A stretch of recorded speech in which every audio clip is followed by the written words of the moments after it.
Lord, Ikaw ay tapat, Panginoon. Kaming mga tao ay nagbabago, ngunit Ikaw ay hindi nagbabago, Panginoon. Ikaw ang noon, ngayon, at magpakailanman. Hallelujah.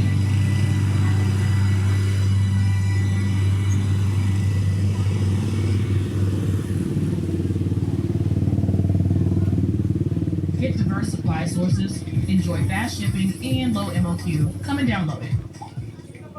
Fear and worry suck. Have you ever been frozen or paralyzed by fear?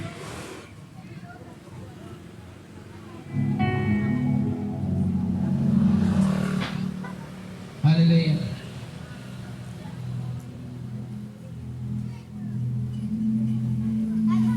Mahal ka ng Panginoong Hesus.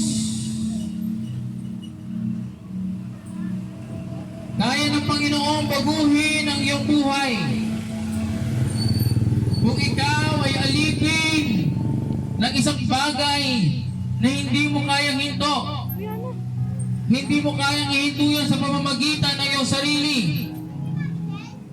kaya mo lang lampasan at mahinto ang isang bagay na ginagawa mo na ayaw mo namang gawin sa pamamagitan ng Panginoong Hesus. Ako po ay alipin ng bisyo sa loob ng 8 years. 8 taon akong inalipin ng droga. Since high school, ako ay naging may bisyo. Hindi ko mahinto. Ilang taon ang lumipas, lagi na lang New Year's resolution.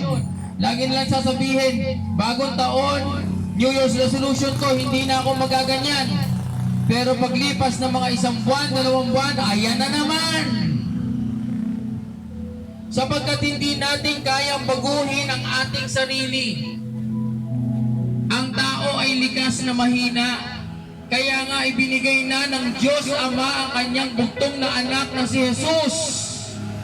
Sapagkat siya ang ating magiging sandalan.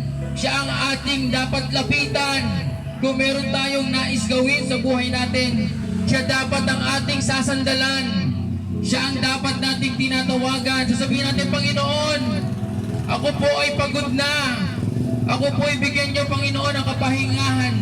Bigyan niyo, Panginoon, ang pagbabago ang aking buhay.